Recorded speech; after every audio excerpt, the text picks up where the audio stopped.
ഇപ്പോൾ നാം ശ്രമിച്ചുകൊണ്ടിരിക്കുന്നത് മോർണിംഗ് വോയിസ് എന്ന ആത്മീയ ശുശ്രൂഷയാണ്. ഇന്ന് ദൈവവചനത്തിൽ നിന്നും കർത്താവിൻ്റെ ദാസൻ ഡേവിഡ് പി ഐസക് ഗുജറാത്ത് ധ്യാനചിന്തകൾ പങ്കുവയ്ക്കുന്നു.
ദൈവനാമം മഹത്വപ്പെടുമാറാകട്ടെ.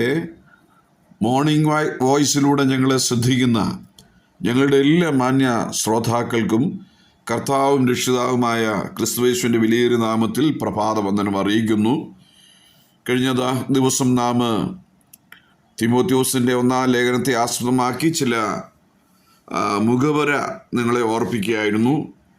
ഇന്ന് തുടർന്നുള്ള ദിവസങ്ങളിൽ ഈ തിമോത്തിയോസിൻ്റെ 6 അധ്യായങ്ങൾ അത് ഒരു പ്രത്യേകമായ ഒരു ഭവനത്തോട് ചേർത്ത് ഒന്ന് ഓർപ്പിക്കാം എന്ന് കർത്താവിൽ ആഗ്രഹിക്കുകയാണ്. 6 മുറികളുള്ള ഒരു ഭവനവുമായിട്ട്, ഒരു കെട്ടിടവുമായിട്ട് താരതമ്യപ്പെടുത്തി നാം പഠിക്കുന്ന പക്ഷം 1-ാമത്തെ മുറി എന്ന് പറയുന്നത് അടിസ്ഥാന മുറിയാണ്. 1 തിമോത്തി 1-ാം അധ്യായത്തിൻ്റെ 15-ാമത്തെ വാക്യം വായിക്കുമ്പോൾ അത് രക്ഷയുടെ മുറിയാണ്. അവിടെ ഇങ്ങനെയാണ് വായിക്കുന്നത്: ക്രിസ്തുയേശു പാപികളെ രക്ഷിക്കുവാൻ ലോകത്തിൽ വന്നു എന്നുള്ള വിശ്വാസ്യവും എല്ലാവരും അംഗീകരിപ്പാൻ യോഗ്യവുമായ വചനം തന്നെ ആ പാപികളിൽ ഞാൻ ഒന്നാമനാകും. ഇവിടെ അപ്പോസ്തലനായ പൗലോസ് പറയുന്നത് രക്ഷിക്കപ്പെട്ട ഒരു വ്യക്തിയുടെ 1-ാമത്തെ ജീവിതത്തെക്കുറിച്ചാണ്. ഒരു പാപിയുടെ 1-ാമത്തെ അവസ്ഥ എന്ന് പറഞ്ഞാൽ രക്ഷിക്കപ്പെടുക എന്നുള്ളതാണ്. അതുകൊണ്ട് 1 അടിസ്ഥാന മുറിയാണ്. ഈ അടിസ്ഥാന മുറിയെക്കുറിച്ചാണ് അപ്പോസ്തലനായ പൗലോസ് 1-ന്റെ 15-ാമത്തെ വാക്യത്തിൽ പറയുന്നത്. 2-ാമത്തെ മുറി എന്നത് പ്രാർത്ഥനാ മുറിയാണ്. അതിൽ 2-ാം അധ്യായത്തിൻ്റെ 2-ാമത്തെ വാക്യത്തിൽ ഇങ്ങനെയാണ് ഓർപ്പിക്കുന്നത്: വിശേഷാൽ രാജാക്കന്മാർക്കും സകല അധികാരസ്ഥന്മാർക്കും വേണ്ടി യാചനയും പ്രാർത്ഥനയും പക്ഷപാതവും സ്തോത്രം ചെയ്യും എന്ന് ഞാൻ സകലത്തിനും മുമ്പേ പ്രബോധിപ്പിക്കുന്നു. ഇവിടെ നമുക്ക് കാണാൻ കഴിയുന്നത് പ്രാർത്ഥനയുടെ മുറിയാണ് 2-ാമത്തെ മുറി. ഒരു പാപി രക്ഷിക്കപ്പെട്ട് കഴിഞ്ഞാൽ അവൻ്റെ ജീവിതത്തിൽ പ്രാർത്ഥനാ ജീവിതം ഉണ്ടാകണം എന്ന് ഓർപ്പിക്കുകയാണ്. 3-ാമത്തെ മുറി എന്ന് പറയുന്നത് 3-ാം അധ്യായം വിശിഷ്ട സ്വഭാവത്തോടുകൂടിയ മൂപ്പന്മാരും ശുശ്രൂഷകന്മാരെയും നമുക്കവിടെ കാണാനായിട്ട് കഴിയും. 4-ാമത്തെ മുറി എന്ന് പറഞ്ഞ പ്രസംഗമുറിയാണ്. ആ കാര്യത്തെക്കുറിച്ചാണ് ഇവിടെ 4-ാം അധ്യായത്തിൽ നമുക്ക് കാണാൻ കഴിയുന്നത്. സുവിശേഷം പ്രസംഗിക്കുക, സമയത്തിലും അസമയത്തിലും ഒരുങ്ങിയിരിക്കുക. അതുകൊണ്ട് 4-ാമത്തെ അധ്യായം പ്രസംഗമുറിയാണ്. ഉപദേശത്തെയും ജീവിതത്തെയും സൂക്ഷിക്കുക എന്ന ശബ്ദം നമുക്കവിടെ കാണാനായിട്ട് കഴിയും. 5-ാമത്തെ മുറി എന്ന് പറയുന്നത് സ്റ്റോർ റൂമാണ്, അതായത് സംഭരണ മുറിയാണ്.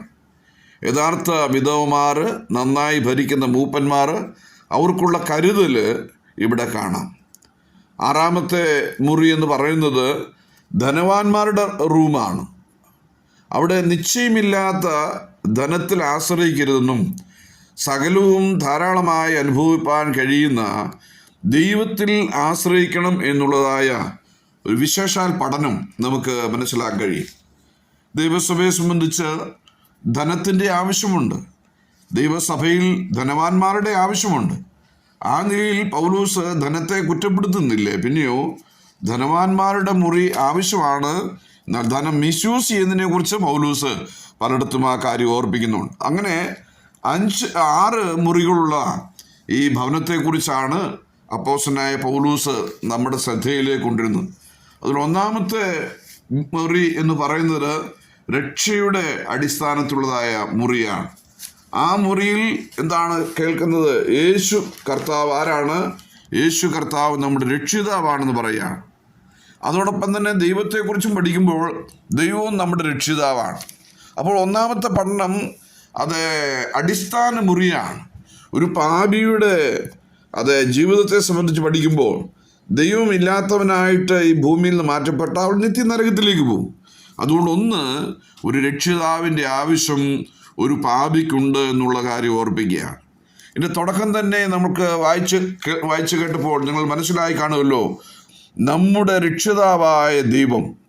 1 തിമോത്തി 1-ാം അധ്യായത്തിൻ്റെ 1-ാമത്തെ വാക്യത്തിൽ നമ്മുടെ രക്ഷിതാവായ ദൈവത്തിൻ്റെയും നമ്മുടെ പ്രത്യാശയായ ക്രിസ്തുയേശുവിൻ്റെ കൽപ്പന പ്രകാരം ക്രിസ്തുയേശുവിൻ്റെ അപ്പോസ്തലനായ പൗലോസ് വിശ്വാസത്താൽ നിജപുത്രനായ തിമോത്തിയോസിന് എഴുതുന്നു.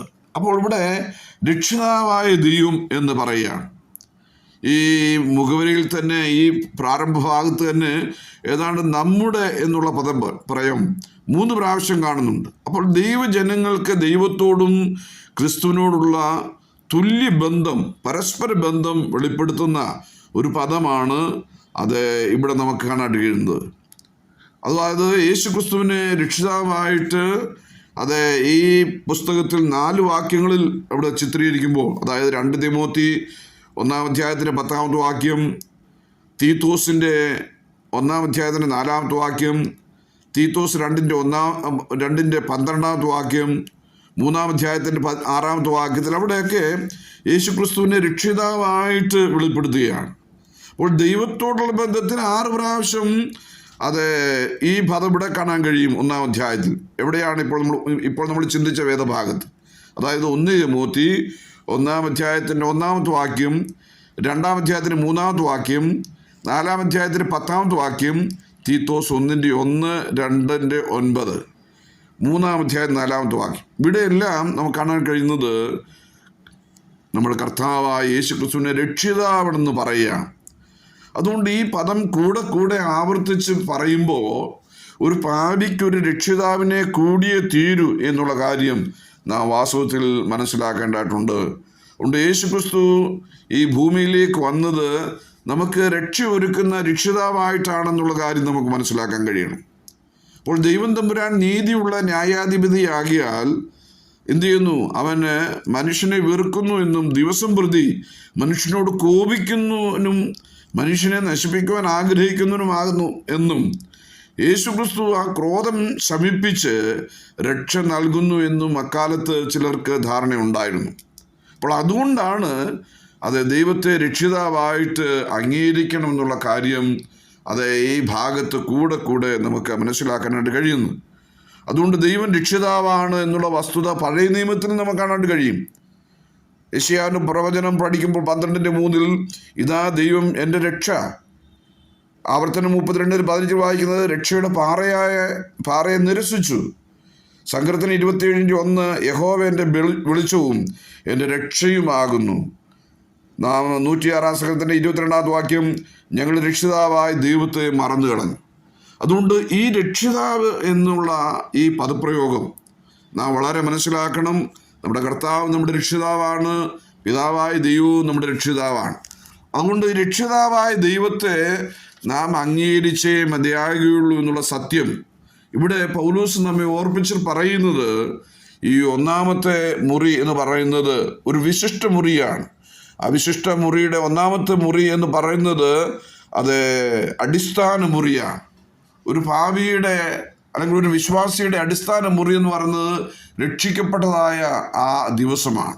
അതുകൊണ്ട് രക്ഷ എല്ലാവർക്കും ആവശ്യമാണ്. കാരണം വിശുദ്ധ ബൈബിൾ പറയുന്നു ഒരു വ്യത്യാസമില്ല, എല്ലാവരും പാപം ചെയ്ത് ദൈവ തേജസ് നഷ്ടപ്പെടുത്തിയിരിക്കുകയാണ്.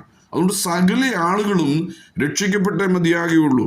കാരണം അപ്പോസ്തലനായ പൗലോസ് 1:15 പറയുകയാണ്, ക്രിസ്തുവേശു വന്നതെന്തിനാണ്?